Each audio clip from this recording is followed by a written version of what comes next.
ഈശോ മിശിഹായ്ക്ക് സ്തുതിയായിരിക്കട്ടെ. പ്രിയപ്പെട്ടവരെ, ഇന്ന് ആണ്ടുവട്ടത്തിലെ 33-ാം ഞായർ. ഒരു വിധത്തിൽ ആണ്ടുവട്ടത്തിലെ ഏറ്റവും അവസാനത്തെ ഞായറാഴ്ചയാണിന്ന്. ആണ്ടുവട്ടത്തിൽ 34 ഞായറാഴ്ചകളുണ്ട്. പക്ഷേ 34-ാമത്തെ ഞായർ എന്ന് പറയുന്നത് ക്രിസ്തുരാജൻ്റെ തിരുനാളാണ്.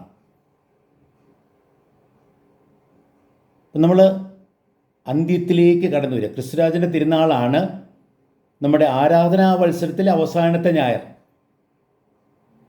അതിൻ്റെ പിറ്റേ ഞായറാഴ്ച ആഗമന കാലത്തോടെ നമ്മൾ പുതിയ ആരാധനാ വത്സരത്തിലേക്ക് കടന്നു വരും.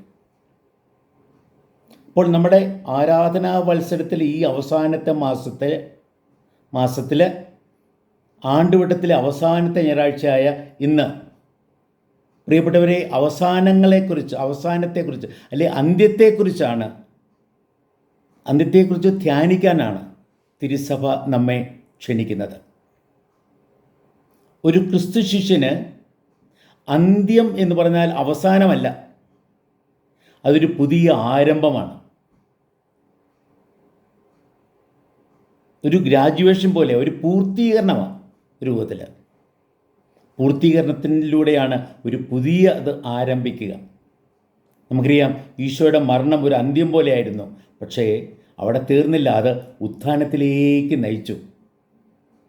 ആ ഒരു സന്ദേശമാണ് ഇന്നത്തെ വായനകളും നമുക്ക് തരിക. നമ്മൾ ഈ അന്ത്യത്തിൽ അവസാനിക്കുന്നുവെല്ലാം, അതിലല്ല ശ്രദ്ധിക്കേണ്ടത്.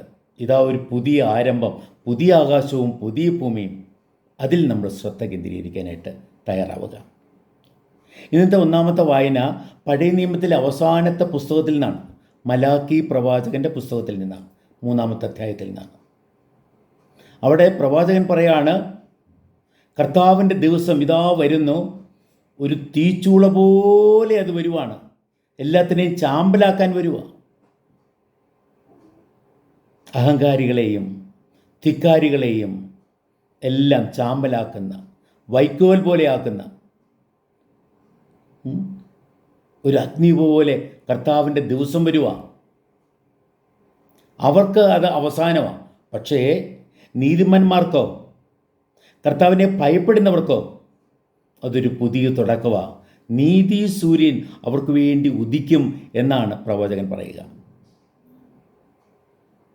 മറ്റുള്ളവരെ ദഹിപ്പിച്ചു കളയുന്ന അതേ അഗ്നി നീതിമാന്മാർക്കോ അത് നീതി സൂര്യൻ്റെ ഉദയമായിട്ട് അനുഭവിക്കാൻ സാധിക്കുക. കാരണം അവരുടെ ശ്രദ്ധ അവസാനിക്കുന്നതിലല്ല, പിന്നെ ഒരിക്കലും അവസാനിക്കാത്ത ദൈവത്തിലാണ്.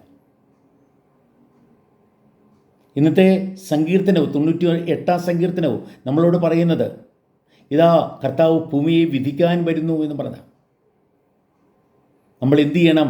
ആ കർത്താവിനെ നമ്മൾ സ്തോത്രം പാടി ആരാധിക്കണം, മഹത്വപ്പെടുത്തണം, അവിടുത്തെ നമ്മൾ സ്വീകരിക്കണം എന്നുള്ള ആഹ്വാനമാണ് പ്രിയപ്പെട്ടവരെ നമുക്ക് അവിടെ തരിക.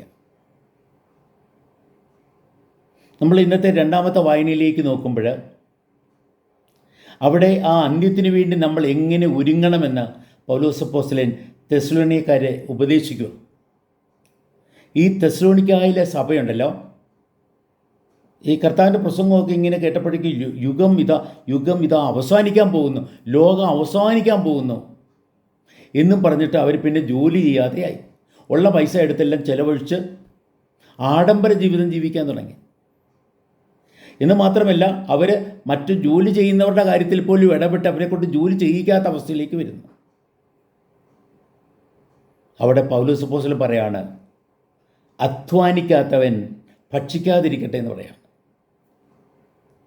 അതിന് ഞങ്ങൾ തന്നെ ഒരു മാതൃകയാണെന്ന് പറയാം. പൗലോസ് അപ്പോസ്തലൻ അധ്വാനിച്ചുകൊണ്ടാണ് തൻ്റെ ജീവിതത്തിലുള്ള വേണ്ട വക ഉണ്ടാക്കിയത്. നിങ്ങൾക്കൊരു മാതൃക തരാൻ വേണ്ടിയാണെന്ന് പറയാം.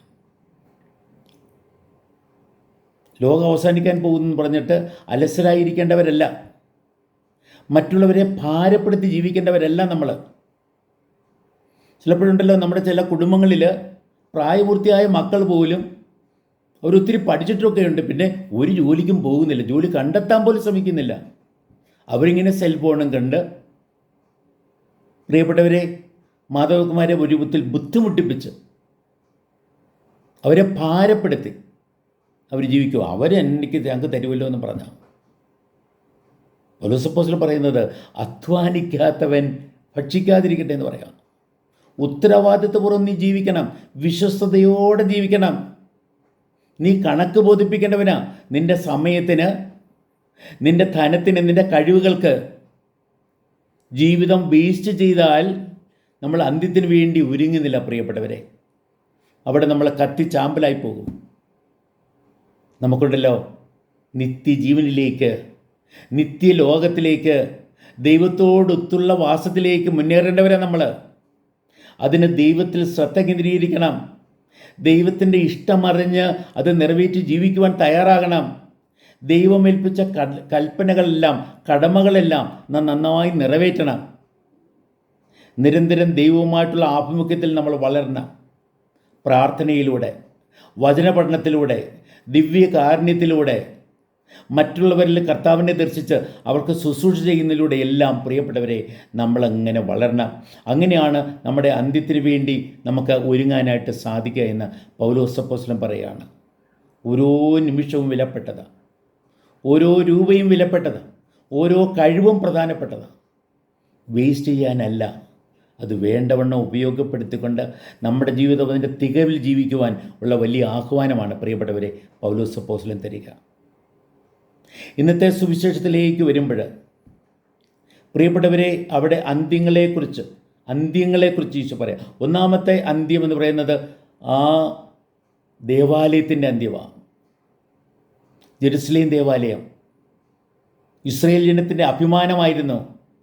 അവരുടെ ജീവിതത്തിൻ്റെ കേന്ദ്രം, സമൂഹത്തിൻ്റെ കേന്ദ്രമായിരുന്നു. അവർ ഏറ്റവും അഭിമാനം കൊണ്ടത് അതിലാണ്. സോളമനാണ് ആദ്യത്തെ ദേവാലയം പണി കഴിപ്പിച്ചത്. അത് കഴിഞ്ഞ് ബാബിലോണിയക്കാർ അത് നശിപ്പിച്ചു.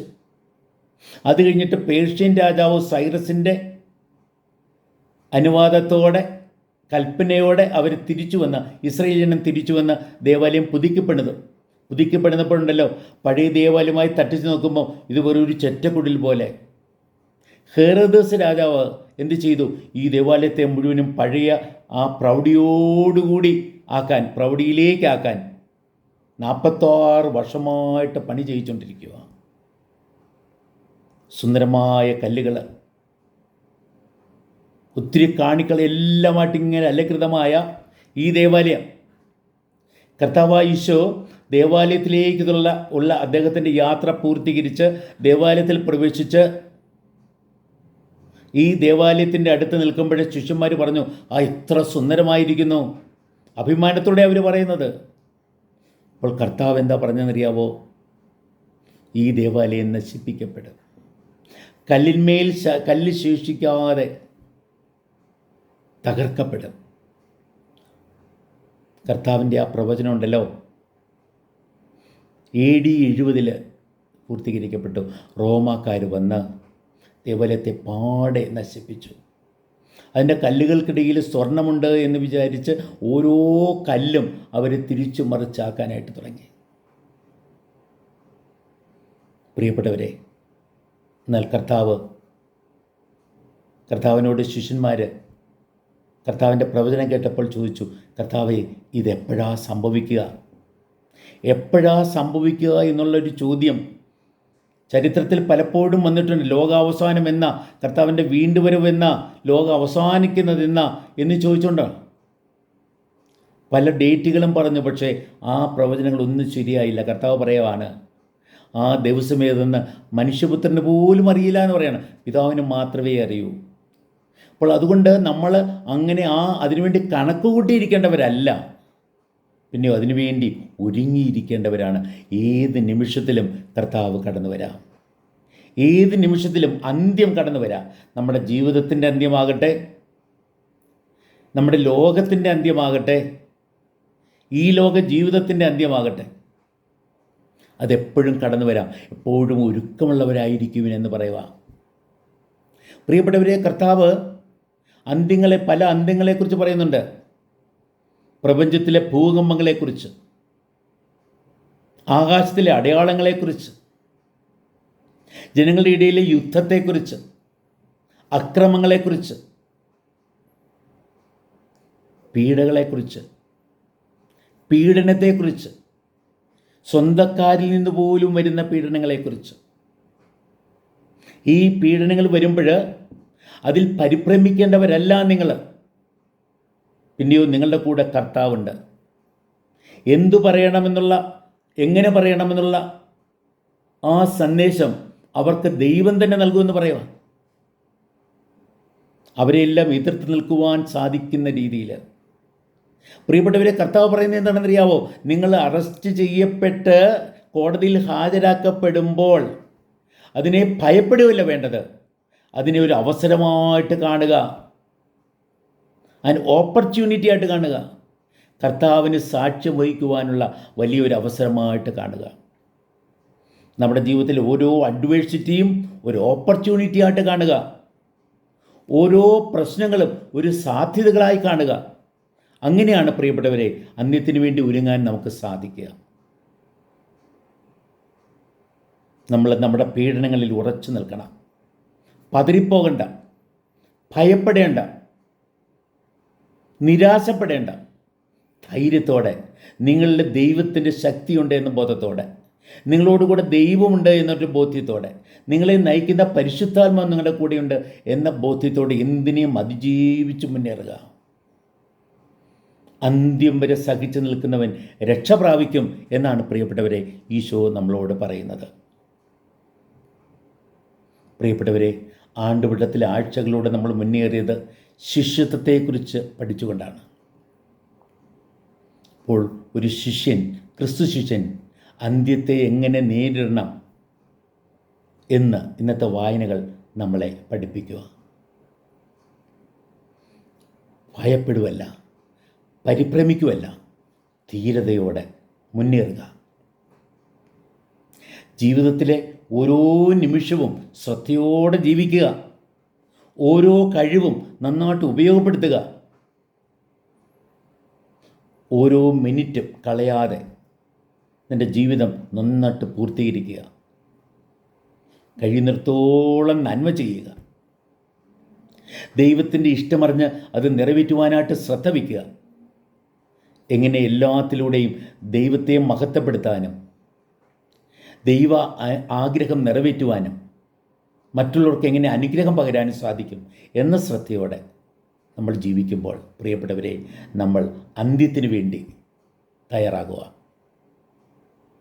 അന്ത്യത്തിലൂടെ നമ്മൾ പ്രിയപ്പെട്ടവരെ ഒരു കവാടത്തിലേക്ക് വരിക. ഇടുങ്ങിയ കവാടം, ഈശോയാകുന്ന കവാടം.